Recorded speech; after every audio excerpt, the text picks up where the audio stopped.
Hello and welcome back to the Odds Now YouTube channel for the latest edition of the EFL Betting Show. If you're a regular viewer, it's good to have you back. But if you are watching for the first time, well, let me give you a quick summary of how things work here. Myself, Matt Hill, in the presenting chair, alongside my co-host and EFL expert, Gab Sutton. And what we're going to do is we're going to take 3 games each where we have a fancy or a selection and talk you through it and sort of debate it between ourselves to see if we can find some agreement or maybe have a disagreement. But having looked at this week's selections, I'm glad to say we are on the same wavelength for our middle selection, our League One selection. So more on that to come. But Gab, before we dive into the selections, how's your week been? Yeah, not too bad, thanks. Off in Manchester to tomorrow for Media City. I'm doing squad goals, so if you're at the loose end tomorrow, 3:00 in the afternoon, you can listen to it, and we'll be shouting the goals in. I'll be covering League One, that could be worth a listen. But all good with me.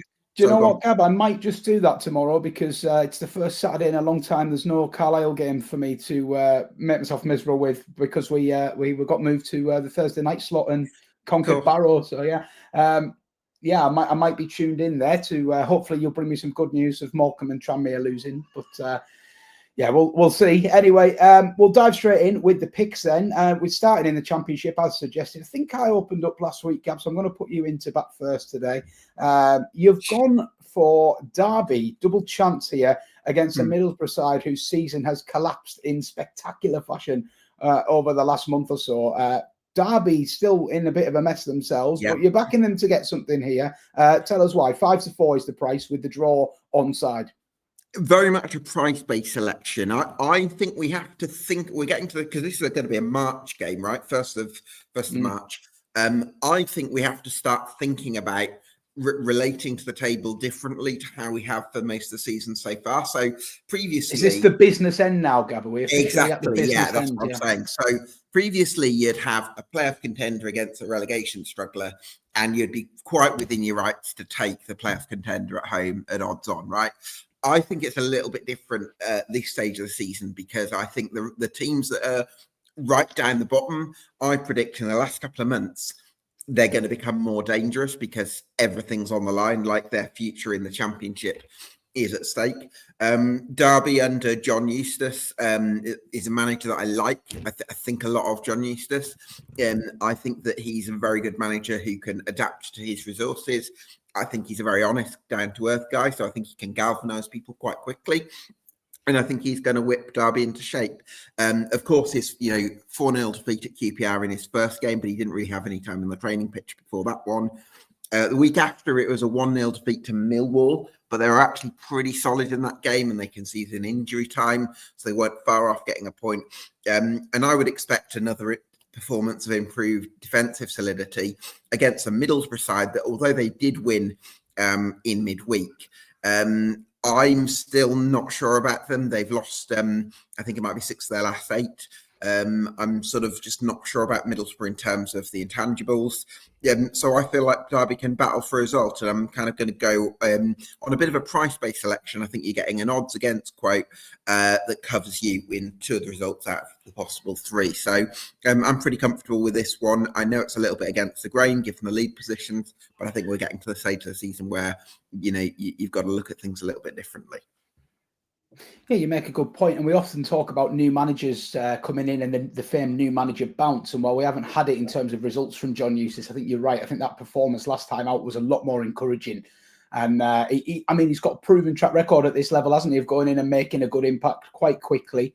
I would agree with all your comments about how he comes across as a really good guy. And I'm sure he'd be desperate because survival is still very much up for grabs in the Championship. It's a really tight relegation battle, and I don't think Eustace will have taken that. Obviously, he'll have known the risks going in there, but I don't think he'll have taken the job thinking, okay, League One next season. I think he firmly believes he can still keep them up. So, yeah, as you say, price-based as well. 55% chance basically implied that Middlesbrough are going to win this game. I'm not sure about that either. So I can, I mean, Middlesbrough, we should just touch on it a little bit more there, Gab, really. What's been behind this spectacular collapse? Because it's a squad packed full of quality. Michael Carrick previously done fantastic work there. What has been behind this, in your opinion? I think it's Ben Doak's injury, because I think that they'd had these sort of defensive vulnerabilities and being a bit passive off the ball for most of the season. But I think that was probably masked a little bit, partly by how good they were in possession, but also the individual quality of Finnazaz and Ben Doak. Doak being right up there with the best players of the Championship on the right wing with the skill and the wizardry. I think he's a Premier League player, isn't he? He is. Oh, absolutely, yeah, and it wouldn't surprise me if he came into the Liverpool equation in the sort of. I think they rate him very, very highly. Yeah.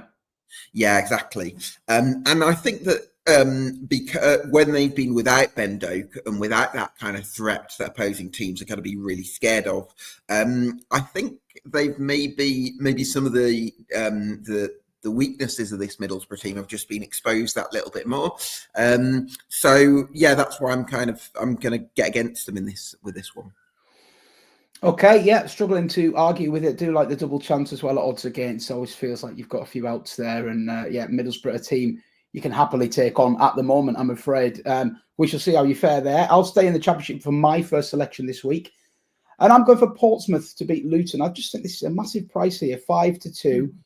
Now, I'm going to contradict myself a little bit because I put Portsmouth up to beat QPR last week at 6-4, which came in. And most of my argument for that was Portsmouth are fantastic at Fratton Park. And it does ring true. They've picked up the large bulk of their points at home. But I don't think that actually, this away record, I don't think it's particularly relevant to right now. I think they're in a fantastic space, really confident, playing the best football we've seen from them in a long time. And actually, even beyond the results, I mean, I look at, they've won 3 in a row now, but I look at a game back further than that. When they played Sheffield United at Bramall Lane, they were probably the better side there, definitely should have got something. Then they were possibly the better side at home to Burnley as well. So I think this is more than just a good home record. I think this is a good run of form. I think this is a team playing with increased confidence. And they're going to a Luton side. Let's be honest, this game, it feels to me like it's been a little bit priced up like Luton when they're usually at home. Really, really tough proposition at home. But Luton are in a really tough spot at the moment. Bottom of the Championship. Confidence draining out of them. Matt Bloomfield is still not to get off the mark in terms of a win. I think they've had 3 draws and 5 defeats since he went in there. It's always a worry, isn't it, when you're a new manager and you don't get that first win in an early run of games. So he'll be feeling the pressure as well, I think. And I think the players are feeling the weight of expectation as well. They look like they're playing a little bit within themselves to me at the moment. And I think I've been surprised, actually, by the reaction of the Luton fans. Not in a negative way, but I'm just surprised at how a lot of them seem quite resigned to the fact that they're going down. And I feel like the quality in that squad, yes, it's not clicking for them at the moment, but they should not be thinking they're dead and buried in this relegation battle. But I do worry a little bit for them now. I think the confidence has really drained out of a lot of key players for them.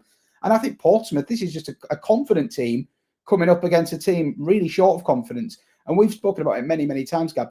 Playing at home, it can be a massive help. But if there's negativity around the club and worry, i.e. if Portsmouth get an early goal here, it's going to be really, really tough for Luton to turn that round, I think, because it'll give them something to protect. They're not really scoring many goals at the moment, and the confidence is on the floor, as I say. So I think at 5-2, there's definitely enough reason to chance Pompey here. And I'd be pleased for Luton if they could get the victory. But I think at the prices, I want to be with Portsmouth.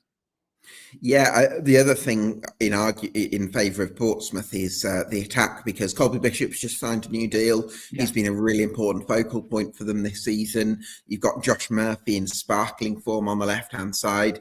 Matt Ritchie, although just a bit of a veteran nowadays, you wouldn't think it given how fit he looks as well. So yeah, I think Portsmouth have done really well in recent weeks, and they seem to be finding some excellent form. So yeah, I can see why you'd be looking to get them on side. And it is ultimately about price, isn't it, as well? So, if they went south of 2-1, I maybe wouldn't be getting involved, but at 5-2, I can definitely take a chance on them. And yeah, we shall see how we go there. So that's the Championship covered. I did hint at this early in the show, but myself and Gab were going along very, very similar lines here in League One. And if you've read Gab's latest column on oddsnow.com, you'll find further evidence to support the argument that we're both about to make, I think. I've gone slightly more aggressive. I don't know if that's just because I've had a couple of winners in recent weeks and I'm feeling confident, whereas Gab's going for the safer sales. He's trying to get back to a full house maybe. But I'm going to go all the way and back Cambridge to beat Crawley at 11-5 with Coral. Gab wants the draw on side, so he's going to take the double chance at a really solid 4-6 as well. Gab, I'll put you in first on this game. You made some fantastic points in your column about Crawley, and not only about Crawley, but the potential for improvement from the teams around them. And it's exactly what we saw from Cambridge last time out. Yeah, I think if you're in Crawley's point of view, it's from Crawley's position, it's not just the daunting task of catching one of Peterborough, who won recently, Bristol Rovers, who are making some progress under Inigo Calderon, Exeter, who are a few points away. One of these teams, Northampton. It's also the fact that the teams around them are probably showing more signs of revival than they are. Like Crawley have won 2 of their last 14, whereas you look at Burton, who are making real strides under Gary Bowyer. Shrewsbury, although they've lost their last 3 at home, they're kind of coming up under Gareth Ainsworth and showing a bit of life. And Cambridge as well, who beat Stockport County the first game after Neil Harris was returned as head coach and Mark Bonner returned as director of football in the same announcement. I'm really excited about those appointments. I think that they seem to have galvanised Cambridge United. I think Harris is exactly the kind of manager that you want in a relegation dogfight, because he knows how to simplify things and he knows how to get teams fighting. But I've played it a little bit safer here. I thought you would go. I honestly, when I selected it, I thought I bet Gab does that as well. I think he'll go Cambridge win. But yeah, you've gone. To be fair, 11-5 is a huge price. I wouldn't put you off that. Like on the if we're talking about Cambridge United as a completely different team, like if Cambridge still had Gary Monk in charge, I'd say fair enough. But yeah, with Neil Harris in charge and the sort of rejuvenated club, I think it's huge. I'm just going to echo a lot of what you said. I don't need to repeat it, but I just say that I agree with it. I think that this is a Cambridge side rejuvenated under a really good motivational manager, coming off the back of a great result against Stockport last week, which you called. So great pick there as well. But yeah, and I think this Crawley side, I can see what Rob Elliott's trying to do. And I do have a lot of time for him as a manager. I think he's got a good career in the game because he speaks really well and he did some great work at Gateshead. But I do think, like I saw firsthand with Mike Williamson, sometimes when you want to play this attractive style of football, if you don't have the players, you simply can't do it because you're just not going to get enough points on the board. And I do feel like that is going to be a little bit of a hindrance for them. And then you look at the managers that have come in and around them. And I just want to make another point here about a bet that's available. And it might not be available for very much longer. But right now, heading into the weekend, Crawley are 5-1 to finish bottom of League One and Cambridge are evens. Now, if Cambridge win this game, they'll be level on 29 points. So you're not telling me that if we both fancy Cambridge for a result here, that market is correct. So I think if you 5-1, Matt. This is it, yeah. So you've got, I could give you the prices right now, but you've got Cambridge are the even money favourites. And then you have Shrewsbury in there at 5-2 and Crawley 5-1. So for me, if this game goes how we both see it going, that 5-1 is going to look absolutely massive come Saturday evening. And like we say, all the excuse me, all the teams in this battle have all got managers that I think can come in and really galvanise and turn things around, as you've made a good point of in your column this week. And yeah, I think that 5-1 is absolutely massive, to be honest. Huge. Yeah, completely agree. Okay. Well, that's good. Some agreement. Let's see if we can keep the agreement going as we dive into League Two. 2 separate matches to discuss here. Gab going first, of course. And Gab, Grimsby, I know a team you're a fan of, a manager you're a fan of. They go to a Cheltenham side who I think have surprised and certainly outperformed expectations this season. You want to be with the Mariners, draw no bet here at 11-10 odds against. Tell us why. Yeah, just because of the clear progress that Grimsby Town have made this season, going from finishing 21st last season to being on the fringes of the playoffs this time around. And I think if I look at the recruitment of Cameron McJanet and Jason Svanthorson and McEachlan in defence, attack and midfield respectively, and then the improvement of some of the players that were there last season, like Kieran Green and Evan Curry as well. Denver Hume as well, I think is one of the best left backs in the division. Danny Rose as well, very reliable striker at this level. I think they've got a brilliant core of players. And as much as I do like the progress that Cheltenham are making, they've actually recently switched to a 4-1-3-2 formation, which is basically one sitting midfielder in Luke Young, basically 3 attacking midfielders, including sort of 2 wide players, almost like you'd have in a 4-2-3-1, and then 2 up top. And I think that's very attacking. And I think the risk of that is that, if your central attacking midfielder doesn't drop in and help out your deeper midfielder, there's a danger that that Cheltenham could get overrun by Grimsby's 3 in midfield. So that's my sort of thinking for this game, giving you a bit of a tactical angle. I like the work Michael Flynn's doing at Cheltenham, but I'm not sure they're quite as good as Grimsby. And I think that I was really surprised to see Grimsby a 2-1. But I'm going to go with the draw no bet option because Cheltenham are the home side, so I want to give myself a little bit of leeway. So this way, the 11-10 lands if Grimsby win, and if it finishes as a draw, get my words out, then the stakes returned. Yeah, finding it hard to argue there. I mean, I've been stung. I've had my fingers burnt by Cheltenham a couple of times this season, to be fair. And I feel like I was guilty of underestimating them in the early parts of the season. I think Michael Flynn is doing good work there. But when I look at the raw form of recent weeks, it may look like these 2 teams are both, going at a similar rate in terms of, picking up points. But if you look a little bit deeper with the Cheltenham results, the last 2 wins coming against Barrow and Newport, probably 2 of the poorest sides in the division right now. And then a good 2-2 at Walsall. But again, Walsall, they were 2-0 up in that game going into injury time. Great spirit from Cheltenham to come back and get the equaliser, don't get me wrong. But I just think when you look a little bit deeper into the form, it's maybe not as quite as impressive as it looks on bare results. Grimsby, meanwhile, all of their 4 victories really have been commanding performances. I watched them firsthand play Carlisle, and I was really, really impressed with them. They went behind early. To a set piece goal, but after that, absolutely dominated. And like you said, so many options that you see some teams in the league that they've got a really clear attack, like a style of attack. Grimsby seem quite happy to mix it up, and they go down both flanks really, really well. And I like the movement they've got in forward areas as well. So I must say, Grimsby, a team that are going up in my estimations by the week at the moment, and I'm struggling to argue. A lot of agreement on this week's show. I know, can't be having that. Don't like it. Yeah, maybe I'll give you one controversial one to finish on, so you can argue the toss with me here. I'm going to the League Two. We're going to go for the Arsenal Fan TV style, shall we? Yeah, well, argue for the sake of it. Yeah. It's not really my style, but I mean, it's unusual that we have all 6 selections where we agree. We're 1 selection away from doing that. But let's see, because I think this is maybe controversial for you. I know you've got a soft spot for the team I'm opposing here.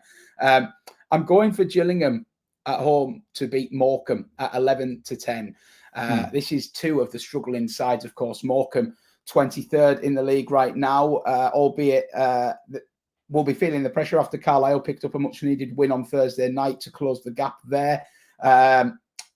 There's still, it feels like a little bit of a 3-way battle at the moment between Morecambe, Carlisle and Tranmere, but a couple of wins for those sides, and they could easily drag the likes of Harrogate, Accrington, and Gillingham at one point were looking like they could be dragged into this, but I think they've maybe just got enough of a buffer. We'll see. Now, the headline here is that John Coleman's been in charge for, I think, something like 12 games now, and he's still waiting for his first win, and there is a lot of frustration in the Gills fan base, Gillingham being my local club these days, of course. So I do keep half an eye on them and get down to Priestfield occasionally. But I watched the highlights from their game with Fleetwood last time out, where they went 1-0 up and ended up losing 2-1. And I actually thought Gills were quite comfortably the better side, to be honest. Hit the bar. It's a really nice header from Elliot Nevitt to put them 1-0 up. And they had ample chances to get a point or 3 out of that game. I didn't see much in that performance to concern me, really. And I also, the week before, obviously watched them play Carlisle, a 0-0 draw where but it was an entertaining 0-0. Both teams had good chances, but I thought Gillingham created enough and looked quite good in forward areas, actually. And I don't know if you remember seeing the clip, but there was a wonder save from Gabriel Breeze in that game to deny Lyle Taylor. Nevitt, as I say, he hit the bar and had another goal in midweek. So I do feel like Gills have got enough threats to string those 2 or 3 wins together that they need to just make absolutely certain of their League Two status for next year. it's been a disappointing campaign, hasn't it? But I feel like John Coleman, I feel a bit sorry for him, to be honest. I feel like he could do with a win there, because it's probably not been quite as bad as that run makes it sound. They're up against a Morecambe side here who we talked endlessly about Morecambe this season. You can't help but like them. They've got great spirit in very difficult circumstances. They have an excellent manager in Derek Adams, but the away form now is really, really worrying for me. They've lost 5 straight away from home, scored just 1 goal in that run. And that would worry me here, to be honest, because it feels like Morecambe are getting to the stage of the season now where they have to pinpoint certain games as big opportunities to get a win. And Derek Adams is someone I consider really good at doing that, rallying them for a specific match when they're in a bit of a slump. But I just think that Gills are actually playing a little bit better than the underlying numbers suggest here. And I think when you couple that with Morecambe's away form, to get odds against about a home win here, I think is worth taking. Yeah, I mean, I understand the argument based on the numbers. I think I watched John Coleman's interview last night before the game, and he said something like, these aren't just anyone's chances, these are Gillingham's chances almost, which I thought was quite funny. So he clearly feels like his side have been creating good chances in the last 4 games, which completely backs up what you're saying. However, as much as I do like to be a bit of a data geek at times, I also like to see a bit of hard evidence in terms of results, because I think that can give you a bit of a confidence and it gives you a bit more belief that what you're seeing in terms of the data is going to be backed up. And the fact that Gillingham are, they're certainly 12 without a win under Coleman, and it might be more than that to sort of extend, it might be 15. So that's my sort of worry. So I'm thinking if this was 6-4 or 7-5, I would be on board with it. But 11-10 feels like a little bit. It might get there, Gab. Actually, it's interesting you say that, because this is the only one of my selections where the market is against me a little bit. It's a sea of red on odds checker, so Gillingham are drifting out, and there's support for Morecambe. As I said, there's 2 ways of coming at this game. You could look at it at Gillingham are in a bad run, this is a big opportunity for Morecambe, etc. But I actually, having watched Gillingham in the last couple of games, I think they are playing quite well. And I understand the negativity in the fan base when you go on a run like that. Believe me, I've seen it firsthand. And what about the nervousness in that? Like, because let's say Gillingham go 1-0 down, or they start badly, the nerves in the fan base that are going to be. I agree. Another thing I would say as well, that having watched the highlights of where they've been undone in recent games, and it does feel like it's normally they're just played through a little bit too easily. I'm not absolutely certain Morecambe have the quality to do that compared to some of the other sides that have been doing it. But we'll see. I mean, they do, like I say, it is dangerous. You're always playing with fire going against Morecambe, because they do have a good performance in them, and they have a lot of spirit in the camp. And I find myself rooting for them, even though it's not in my best interest this season for sure. But I just think getting towards odds against now, if you're giving me more than a 50% chance of a home win, for me. Tell you what, Matt, I would actually be quite keen on the draw. I don't know if you have the odds to hand, but I would love to know what the price is on a draw for this game, because I think you've got a Morecambe side that don't have much quality, and you've got a Gillingham side that are low on confidence. And I think I could easily see it being 0-0 as a result of that. Okay, yeah, I've got the price for the draw coming up right now, and it is 12-5 for a draw here. I think I'd take the draw at 12-5 over Gillingham at 11-10 personally. Okay, I like it. Offer an opinion, and I can see why. We shall see. So Gab quite fancies a draw there, unofficial selection. I'm going official with the 11-10 about Gillingham, and you might get bigger, as I said, they are drifting. Gab, out of interest, the 0-0, 9-1. Best price. 9-1. You're showing your lack of knowledge as a punter by not giving me the no goal scorer option. I think they've sort of found that out. The last couple of times I've tried to do that, it's been the exact same price. Really frustrating me. I'm thinking that's maybe dying a death now. Yeah, that was the old trick, wasn't it? For anyone that doesn't know, you could often get a slightly better price or a same price back in no goal scorer, and you get the own goal included on your side as well, which once or twice a season will probably help you out a little bit. And it's all about marginal gains in this game, isn't it? And getting the well, the 9-1 on a 0-0. If you fancy, for the viewers fancy a speculative punt for this weekend, I don't mind that 9-1. Given the lack of quality with Morecambe and the lack of confidence with Gillingham, I think that could be a good runner. Or the draw at 12-5. They would be my preferences over the home win. Gillingham having a 0-0 last Saturday as well, obviously, just to add to some more credence to that as well. So we shall see. It's an interesting game, that's for sure, and there's plenty of interesting games in the EFL this weekend. I think you're right, actually. This does feel like we're at the business end now. I think we're officially calling this the business end of the season. Starts this weekend. I'll just recap our selections to finish off then, starting with Gab, who kicked us off this year. Let me get those banners off your screen. I'm terrible for that. Every week I do that, don't I? You had one job. I do, yeah. One job, and I won't finish that one or we'll get banned off YouTube.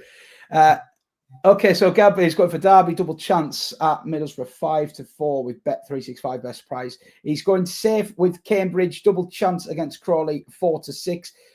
And Grimsby draw no bet versus Cheltenham. Gab, the nap of the week. It's short, but I'm sensing Cambridge. Surely they don't get beat off Crawley. Yeah, I'm going with Cambridge. Yeah. Okay. Well, that's Gab's pick. Some slightly more aggressive selections from me this week. Probably have egg on my face, a little bit like Conor Ben. Portsmouth to beat Luton 5-2 with AK bets. Cambridge, I'm going aggressive with the win line 11-5 to beat Crawley at Coral, and Gillingham to beat Morecambe 11-10 with Betfair. Gab quite fancies a 0-0 draw as a speculative punt in that one at 9-1. My nap, I think I would probably go Cambridge as well, but I don't want to double jinx them. But I can't remember the last time that we both napped the same thing. I don't know if that's ever happened before, actually. So do you know what? Double jinx them would probably be fine then, wouldn't it? It's just jinxing. It's just the single jinx. It's the problem, mate. So maybe. So I've reversed the jinx. Absolutely. Good news for Cambridge fans then. Good news for us backing them as well. Well, hopefully they can get the job done for us.